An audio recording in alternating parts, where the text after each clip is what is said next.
how Charlie was struck.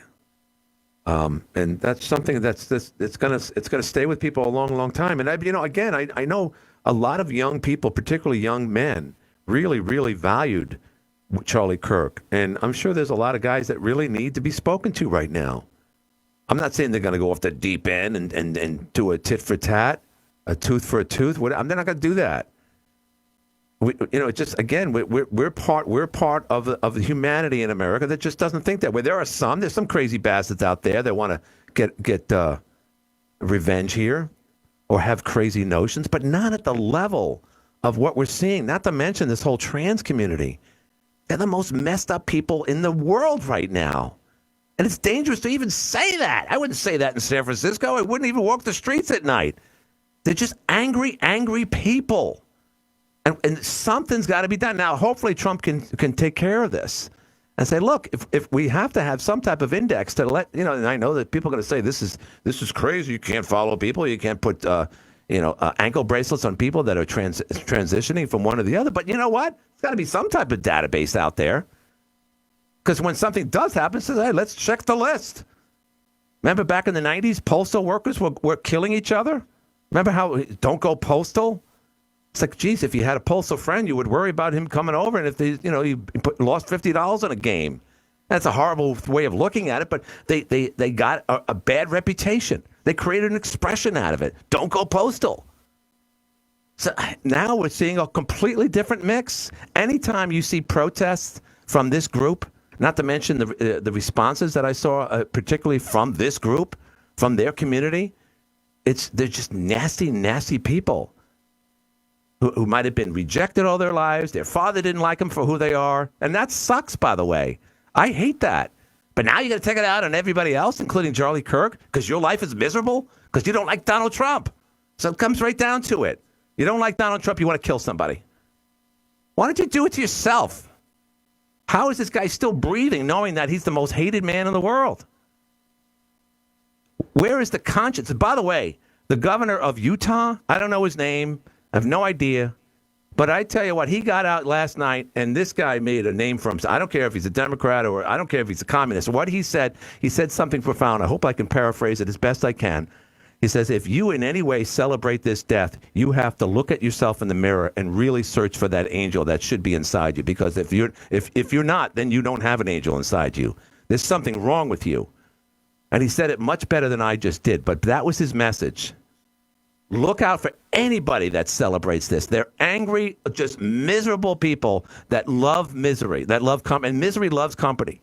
That's why there's so many people that are so into hating Donald Trump and posting nasty things like Jennifer Welch that they know millions of people will agree with them. It's mob mentality. That's all it is. You couldn't do that 24 years ago.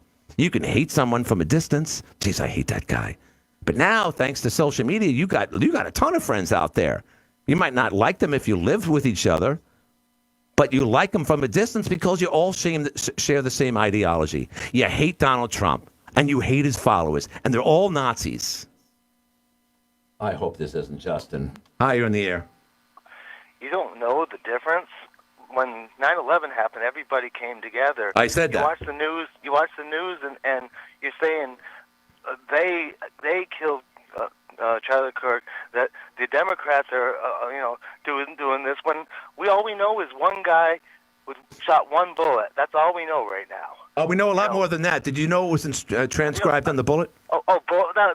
That sounds like a setup to me. Oh, okay, that's a setup. Okay, let's wait till the whole thing comes out. All right, okay. But it's a horrible thing what happened, right. And everybody on the right. A Republican did it just to piss off the Democrats. It's horrible. It's incredible. These kids just incredible. Nothing else. You just got through saying SG. You just told me we don't know anything other than nothing, and then I said, "What about the bullet?" Oh, that's nothing.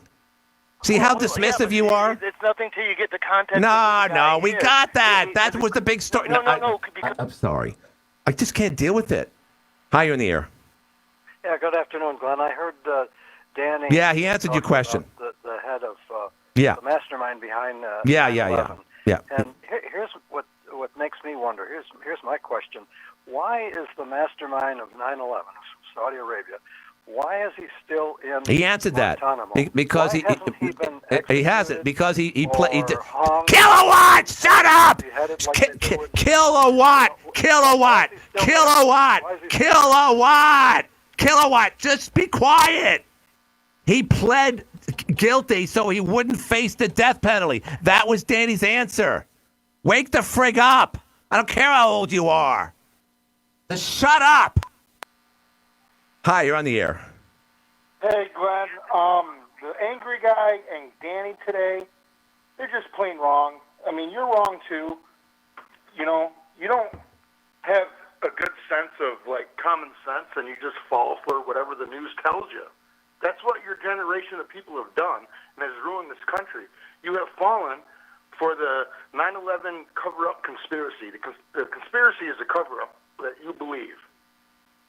I have no idea what am I wrong at. Just summarize it. Don't go into the weeds like you normally do, Justin. What? Oh, check that, Donnie. Well, this is Donnie. Yeah, I know. You're both crazy. So what am I saying wrong? I'm not crazy, Glenn.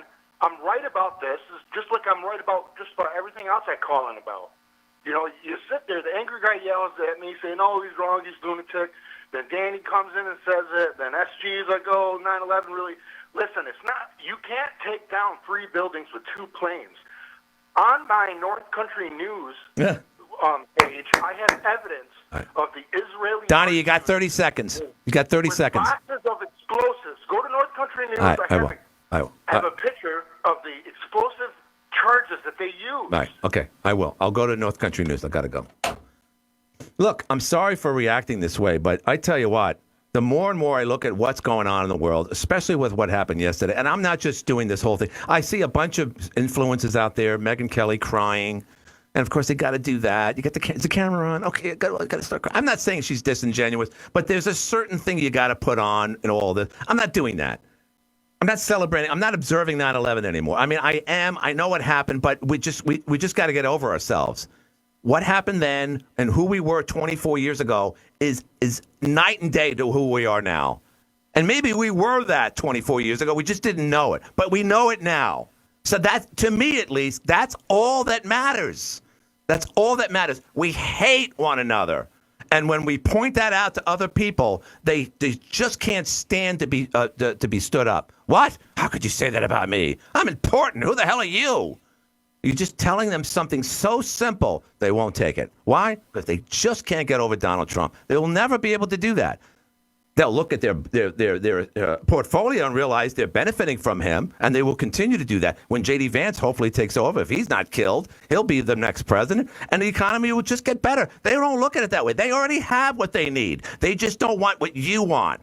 It's as simple as that. The elite class is destroying this country. You're on the air. I don't know who's there. I'm not going to wait for them. That's for damn sure. So I apologize. I'm not going to just jump up and yell and whatnot. I got one of my family members upset today, and he's not going to go join the text anymore. All right. Well, I didn't mean to do that.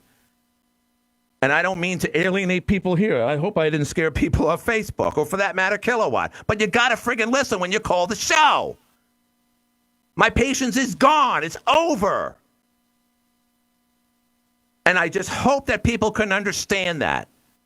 That's it. That's all I do. I mean, Glenn, calm down. You got to do it. How could you calm down right now? The world is crazy, and especially white, female, liberal women, educated, with nose rings. Just horrible, terrible people. And I saw 1 million of them today. Just thankful that Charlie Kirk was killed. This is what we're teaching our kids. This is what we're learning from people who drive a Lexus on taxpayers' money. This is who we are now. Not all of us, of course. You heard Kevin Oliver talk about how his daughter just, why I don't want to waste my time here. That's a flippant remark from a young girl. I understand that. I was that way when I was her age. But her father said, no, you're going to do this. And then she learned. But why was she in that mindset prior to that? Because the school system told her so. 9/11 is not that important because those people had a mission that day. Remember when, whatever this press secretary under Biden, when the Memphis killer killed those Catholic schools, said, well, she had a problem with the law in Tennessee. So she's justified for killing people, young children at a Catholic school. Yeah, that was the Democratic Party. Now they won't even give her a job because she's a moron. And they knew that then, but they couldn't get rid of her. And then once he's gone, they said, well, we don't need you anymore. So she changed parties like so many other people. You're right. Okay. You're all liberals. AM 1240 WH in Watertown. Up next, CBS News.